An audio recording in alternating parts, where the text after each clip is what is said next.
Bonjour à tous et bienvenue dans cette nouvelle vidéo, j'espère que vous allez bien. Je vous retrouve aujourd'hui pour une vidéo wishlist. J'avais envie de vous partager un petit peu mes dernières envies, mes derniers coups de cœur et les pièces que je recherche activement pour mon dressing de cet automne-hiver. J'avais déjà fait ce genre de vidéo pour ma wishlist de printemps et c'est une vidéo qui vous avait beaucoup plu. J'avais adoré les échanges qu'on avait eus en commentaire et donc j'avais très envie d'en refaire une aujourd'hui. Ça va être une vidéo assez simple, assez posée où on va discuter ensemble, donc sans plus tarder, c'est parti. Alors c'est vrai que comparé à la dernière fois où j'avais vraiment des pièces très précises à vous partager, ici c'est plutôt en fait des pièces que je recherche, donc ça va plutôt être des inspirations finalement et puis des pièces que j'ai repérées qui ressemblent à ce que je veux, mais j'ai pas forcément des pièces très définies, en tout cas pour la plupart des articles dont je vais vous parler aujourd'hui. Donc c'est finalement les pièces que je recherche pour la saison et celles que vous allez certainement me voir essayer durant les prochains mois afin de trouver la pièce parfaite qui correspond du coup à mon besoin et à mon envie. Du coup la première pièce que je recherche c'est une jupe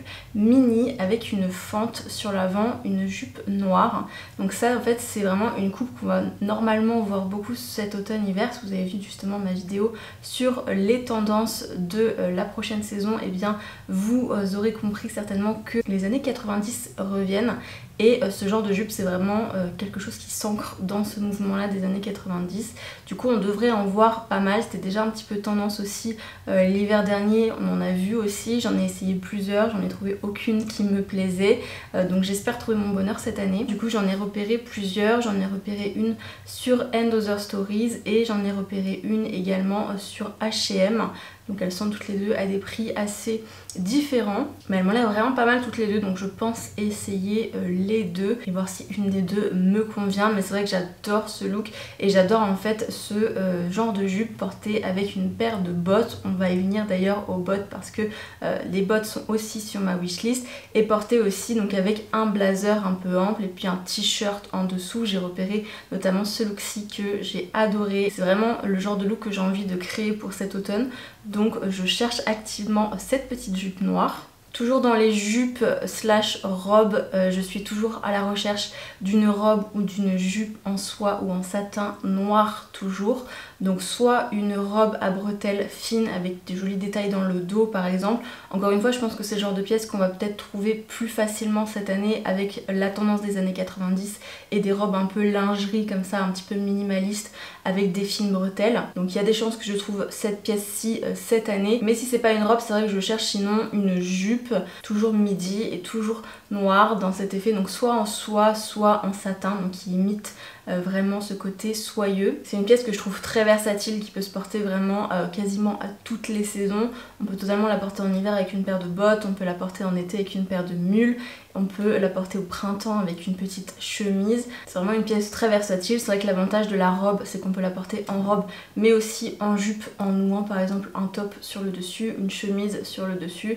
Donc voilà, soit l'un soit l'autre. La robe, l'avantage aussi c'est qu'on peut la porter en soirée par exemple avec une paire de talons et avoir une tenue un petit peu plus habillée. On peut la porter en journée avec une paire de baskets par exemple, donc c'est vrai que c'est un petit peu plus versatile peut-être que la jupe, mais je suis à la recherche du coup soit d'une pièce soit de l'autre. Sachant que j'ai repéré une jupe chez Mango qui je pense va être la candidate parfaite parce qu'elle m'a l'air vraiment très très belle. Donc une jupe en satin, elle existe en noir et elle existe également en bleu marine. Les deux couleurs sont très très belles et d'ailleurs ça c'est une pièce que j'ai déjà commandée, donc vous allez voir dans ma prochaine vidéo très certainement. Je vous montrerai quelques-unes des pièces dont je vous ai parlé en fait aujourd'hui, qui sont finalement des essais. Cette petite jupe, elle en fait partie et elle est très prometteuse selon moi. Donc voilà pour cette pièce-ci. Ensuite pour la pièce suivante, eh bien, je recherche une chemise en coton rayée. Pareil, si vous avez vu ma vidéo sur les tendances de la rentrée 2022, eh bien vous savez que c'est une pièce qui va être très tendance cette rentrée et cet automne 2022, avec ce look un petit peu BCBG, un petit peu schoolgirl, un petit peu écolière. Donc c'est vraiment une pièce que je recherche. J'ai vu déjà pas mal de chemises rayées sortir sur toutes les différentes marques. J'en ai vu chez Zara, j'en ai vu chez Mango, j'en ai vu chez And Other Stories également. Le problème que moi j'ai avec ce genre de chemise, c'est que très souvent elles sont très oversize et qu'on se retrouve avec la couture de la manche au milieu du bras. et j'aime pas ça du tout. Je trouve que sur moi c'est pas du tout flatteur, j'aime pas du tout ce look là. Et le problème c'est qu'on a soit un extrême soit l'autre, c'est-à-dire que soit c'est des chemises très oversize donc avec la couture au milieu du bras, soit c'est des chemises qui sont très cintrées avec des coutures sur l'avant pour vraiment marquer la taille, et ça fait un petit peu trop années 90 je trouve. Donc voilà, j'aimerais bien une chemise classique, un petit peu comme la Cézanne finalement, la Tomboy que j'ai en blanche et que j'adore. D'ailleurs il existe une version rayée chez Cézanne, donc peut-être que j'essaierai celle-ci, même si les rayures elles sont un petit peu grises j'ai l'impression, et que moi je voudrais des rayures peut-être un petit peu plus bleues et un petit peu plus resserrées. Je pense que j'ai pas encore trouvé le modèle parfait, je risque d'en essayer plusieurs cette saison afin de trouver la pièce qui me convient, mais voilà, je cherche absolument une petite chemise en coton rayée bleu et blanche, assez prépi, assez BCBG, que je vais pouvoir rentrer justement dans la jupe, par exemple la jupe fendue juste avant, avec un petit blazer sur le dessus ou une paire de bottes. C'est un look que j'adore, donc je cherche activement une petite chemise rayée. Dans la même lignée de ce style un petit peu schoolgirl, un petit peu uniforme, je cherche un nouveau blazer. Et cette fois, c'est la seule couleur qui me manque finalement. C'est vrai que je commence à avoir une jolie collection de blazers que j'adore. J'ai un blazer noir, j'en ai un bleu marine, j'en ai un beige, j'en ai un camel. J'en ai aussi un carreau d'ailleurs que j'adore, qui va être une grosse tendance aussi, je vous en ai parlé, le carreau. Donc ça c'est un très bon point, mais du coup je cherche un blazer gris un petit peu anthracite je pense, donc un petit peu plus sur le gris foncé. Et là j'ai repéré une pièce du coup chez & Other Stories, je pense qu'il est parfait, il a tous les détails que j'adore, les boutons sur les manches, la fente sur le dos, un petit peu oversize mais il a pas l'air d'être trop oversize, en tout cas j'espère.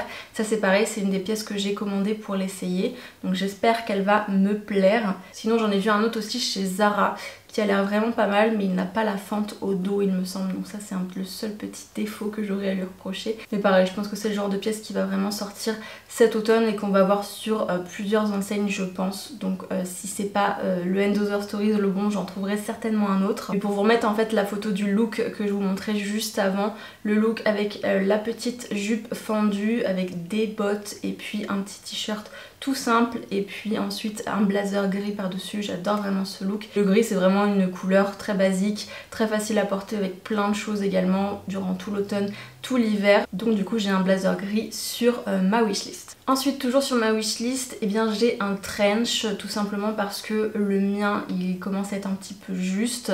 C'est vrai qu'à chaque fois que je le mets je me dis qu'il me plaît plus non plus à 100% et que du coup j'aimerais bien le changer. Du coup je cherche un joli trench pour le remplacer, donc un trench toujours dans un coloris très classique, un coloris beige, dans une coupe très classique également, donc c'est là que ça se complique aussi un petit peu parce que c'est vrai qu'on voit beaucoup de trench assez oversize, c'est pas du tout ce que je recherche. Moi je recherche une coupe un petit peu plus classique avec une ceinture, donc voilà, je suis à la recherche également d'un très beau trench. J'ai en tête celui de chez Cézanne, le trench Scott, que j'ai envie d'essayer déjà depuis un petit moment, donc je pense que je vais l'essayer, voir si c'est la pièce que je recherche. Et sinon il y en a de très beaux chez & Other Stories également. J'ai vu que là ils étaient en train de les sortir un petit peu, donc je surveille dès qu'il y a une pièce qui vraiment me plaît et a tous les détails que je recherche, et bien je sauterai dessus pour l'essayer. En tout cas voilà, je cherche un beau trench intemporel pour remplacer tout simplement le mien qui se fait un petit peu vieux et qui me va aussi un petit peu juste. De toute façon le trench c'est vraiment une pièce basique, c'est pour moi un intemporel, c'est une pièce vraiment maîtresse de mon dressing, c'est une pièce dont je ne peux pas me passer, que je porte tout le temps, donc c'est forcément un investissement qui me servira sur le long terme et qui sera rentabilisé. Donc voilà, je cherche activement un beau trench. Ensuite, mais là c'est plutôt pour l'hiver du coup, je cherche de jolis pulls assez simples, très basiques encore une fois, soit en laine, soit en cachemire, avec un joli col roulé, pas trop près du corps, un petit peu oversize mais pas trop non plus, dans des coloris très simples. J'aimerais bien un noir et un gris un petit peu foncé, un gris un petit peu anthracite encore une fois. Là j'ai vraiment aucune pièce en tête en particulier parce que de toute façon il est encore un petit peu tôt pour ça et que du coup les enseignes n'ont pas encore sorti leur collection de pulls, donc ça viendra. Mais voilà, juste pour vous dire que c'est également sur ma wishlist un joli petit pull cachemire ou en laine ou en mélange, en tout cas de belles matières comme ça, un gris anthracite et un noir. Et dans la même catégorie aussi, hiver, je recherche un manteau. Alors j'ai déjà une très belle collection de manteaux, mais j'aimerais beaucoup un manteau bleu marine. Voilà, parce que c'est vrai que j'ai aucune couleur foncée de manteau, j'ai beaucoup de manteaux très clairs. J'ai des camels, j'ai des gris, j'ai des beiges, mais c'est vrai que je n'ai pas de couleur foncée, et vu que je n'aime pas porter de manteau noir, eh bien je me dis qu'un manteau bleu marine ça serait la couleur parfaite en fait pour moi quand j'ai envie de porter une couleur un petit peu plus foncée. et du coup c'est ce que je recherche. Donc je recherche un manteau pas trop structuré. En fait moi j'aime beaucoup les modèles avec les grosses poches à l'avant et puis une ceinture qu'on peut nouer, ce qui fait qu'on peut le resserrer ou on peut aussi le porter ouvert. J'aime beaucoup ce genre de manteau et du coup c'est ce genre de manteau que je recherche, mais pareil c'est un petit peu tôt pour vous montrer un élément vraiment précis, mais en tout cas c'est une des pièces qui est sur ma wishlist. Donc voilà pour les vêtements. Ensuite au niveau des chaussures, c'est vrai que j'ai plusieurs paires en tête, notamment des pièces que je cherche déjà depuis l'année dernière mais que j'ai malheureusement pas trouvé l'année dernière. C'est le cas par exemple d'une paire de bottes noires en cuir. Pourtant vous allez me dire c'est assez simple, oui, mais je ne trouve vraiment pas mon bonheur. En fait le problème c'est que en ce moment, et ça va être aussi le cas cet automne-hiver, les bottes et les bottines sont très souvent à plateforme, ou alors elles sont très souvent plates aussi avec des semelles un petit peu crantées. C'est pas du tout ce que je recherche. Moi je recherche un modèle beaucoup plus intemporel et beaucoup plus classique, avec un talon pas trop haut non plus, une forme amande au niveau du bout, un cuir assez simple, et surtout en fait le problème que j'ai également c'est que je recherche une botte qui est assez large au niveau du mollet. J'aime pas du tout les bottes qui sont trop près du mollet et qui sont trop serrées. Je trouve que ça ne me flatte pas au niveau de la silhouette. En plus de ça j'ai des mollets qui sont un petit peu larges, du coup j'ai beaucoup de mal avec ça aussi. Donc c'est un peu compliqué pour moi de trouver une jolie paire de bottes, mais c'est vraiment ma mission de cet automne-hiver, ça va être de trouver une belle paire de bottes noires qui correspond à tous mes critères. Donc j'ai déjà vu la collection de Jonac et je pense qu'il n'y aura pas de pièces qui correspondent malheureusement à mes descriptions, tout simplement parce que toutes les pièces sont à plateforme. Donc ça ne va pas, je compte peut-être sur Bobies, peut-être, ou alors il va falloir que je cherche un petit peu plus loin, je ne sais pas, mais en tout cas voilà, c'est vraiment une pièce qui est sur ma wishlist et qui était déjà l'hiver dernier mais que je n'ai malheureusement pas trouvé. Ensuite toujours dans les bottes, eh bien, je cherche également une paire de bottes en daim camel ou marron foncé. C'est pareil, c'est une paire de bottes que je cherche déjà depuis plusieurs années mais je ne trouve jamais mon bonheur. Il y a toujours quelque chose qui va pas. Et je cherche une coupe et une silhouette très similaire finalement à la botte noire. Donc avec un petit talon ou un talon un petit peu plus haut mais pas trop haut non plus. Un bout en amande et surtout en fait une tige qui est assez ample quand même et qui n'est pas vraiment resserrée au niveau du mollet, et c'est là qu'est toute la difficulté. Donc si jamais vous avez des recommandations de bottes, peut-être des modèles qui sont récurrents chez une marque qui ressort tous les ans et dont vous êtes très contente et qui correspond à la description que je vous ai faite, et bien n'hésitez pas surtout à me le dire en commentaire, ça m'intéresse vraiment parce que j'ai énormément de mal à trouver mon bonheur en termes de bottes. Donc si jamais vous avez des idées, des recommandations, je suis preneuse. Mais du coup voilà, ce sont les deux paires de bottes qui sont sur ma wishlist. Ensuite dans la même idée finalement que la botte en daim, et bien je recherche également une paire de bottines, cette fois-ci en daim également, donc soit camel soit marron foncé en fonction de la botte. En fait je peux pas deux fois la même couleur, donc soit l'un soit l'autre. Ça c'est pareil, c'est quelque chose que je n'ai pas dans mon dressing. J'ai des bottines en cuir dans plusieurs coloris mais je n'ai absolument aucune bottine en daim et c'est quelque chose que j'aimerais bien ajouter à mon dressing pour cet automne-hiver. Donc là par contre je sais que Bobies sort en général de très très belles bottines en daim pour la saison automne-hiver, donc j'ai hâte de voir leur nouvelle collection. Je suis quasiment sûre qu'il y aura une pièce qui me plaira. C'est un petit peu plus facile à trouver que les bottes je trouve, mais encore une fois j'ai pas une pièce vraiment en tête, mais c'est le genre de pièce que je trouve très très belle avec un jean en fait tout simple ou avec une petite jupe aussi. C'est vraiment le genre de pièce très versatile qu'on peut porter assez facilement. Un petit peu fragile aussi par contre, je pense que c'est pour ça que j'en ai pas dans mon dressing, parce que j'ai toujours eu un petit peu peur du daim je dois dire, mais c'est comme tout, hein, si on en prend soin il n'y a pas de raison de les ruiner la première saison. Donc voilà pour ça. Et alors la dernière paire de chaussures qui est sur ma wishlist, c'est une paire de mocassins.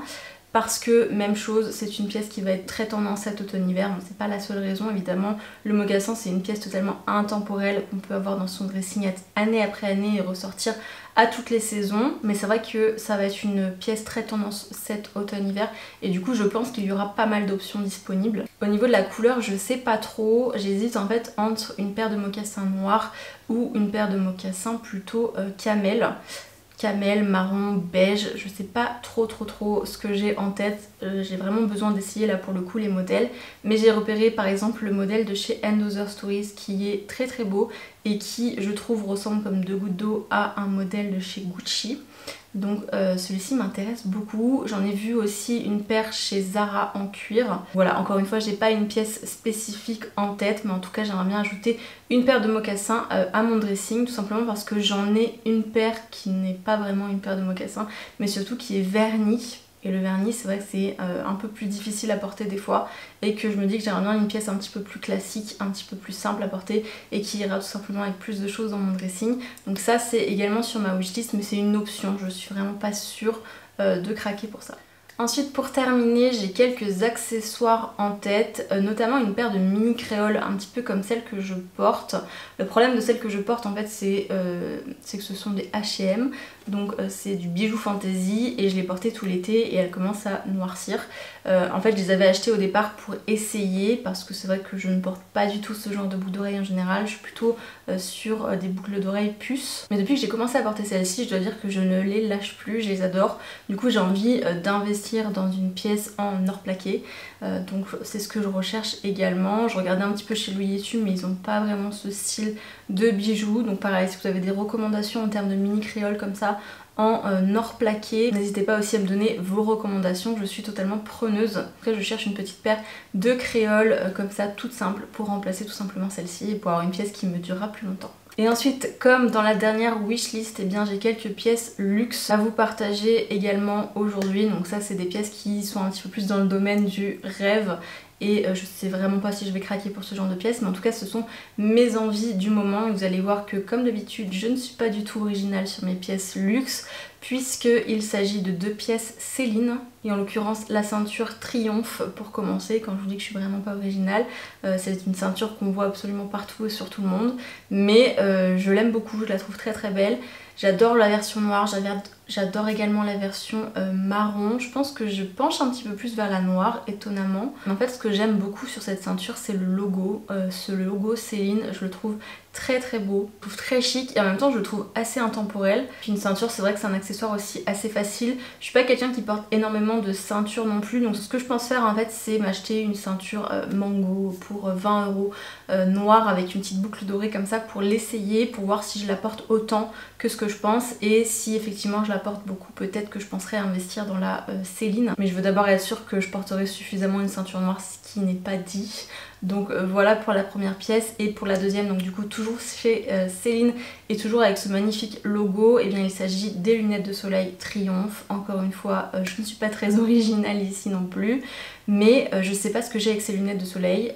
À chaque fois que je les vois je trouve qu'elles vont extrêmement bien à la personne qui les porte, ce qui est quand même assez rare je trouve pour des paires de lunettes. Et en fait ce que j'adore c'est qu'elles ont vraiment ce côté rétro mais en même temps assez intemporel, très classe, très chic, qui se porte vraiment toute l'année, que ce soit en été ou en hiver, et je trouve que c'est vraiment l'accessoire qui apporte énormément à chaque tenue avec laquelle je la vois porter. Je n'ai jamais acheté de lunettes de soleil de luxe comme ça. C'est vrai que mes lunettes de soleil préférées c'est des Ray-Ban et j'en suis très contente, mais j'avoue que celles-ci elles me font vraiment de l'œil. Et je me dis qu'une paire de lunettes de soleil c'est une entrée un petit peu moins chère finalement dans le milieu du luxe et dans une maison comme Céline que je ne connais pas du tout, puisque je n'ai aucune pièce de chez Céline. Et c'est vrai que pour le coup la seule paire de lunettes que je porte, eh bien ce sont les Club Master de chez Ray-Ban. Et je me dis qu'une paire de lunettes comme ça pourrait être pas mal, ça pourrait me faire 2 paires de lunettes différentes, une un petit peu plus classique, un petit peu plus casual, et puis une un petit peu plus chic également. En tout cas voilà, j'ai envie d'aller l'essayer, donc je pense que c'est ce que je vais faire. La prochaine fois que j'ai l'occasion d'aller dans un corner ou dans une boutique Céline, c'est sûr que j'essaye ces lunettes là, ainsi que la ceinture, et on verra. En tout cas je n'arrête pas de penser à ces lunettes là, donc pareil, si c'est des pièces que vous avez, que ce soit la ceinture Triomphe ou les lunettes de soleil Triomphe, n'hésitez pas à me le dire. N'hésitez pas à me dire ce que vous en pensez, si vous en êtes contente ou non, ça m'intéresse beaucoup et ça m'aide beaucoup, donc merci par avance. Et voilà, c'était tout pour cette vidéo, je pense qu'elle aura été assez longue, j'espère que vous êtes posés avec un petit thé pour la regarder, mais en tout cas je vous ai partagé du coup toutes mes envies pour cette prochaine saison, ma wishlist de cette prochaine saison. J'espère que cette vidéo vous aura plu, si c'est le cas n'hésitez pas à me laisser un j'aime, un commentaire et à vous abonner à ma chaîne pour en voir davantage. Et en attendant je vous retrouve très bientôt pour une prochaine vidéo. Ciao!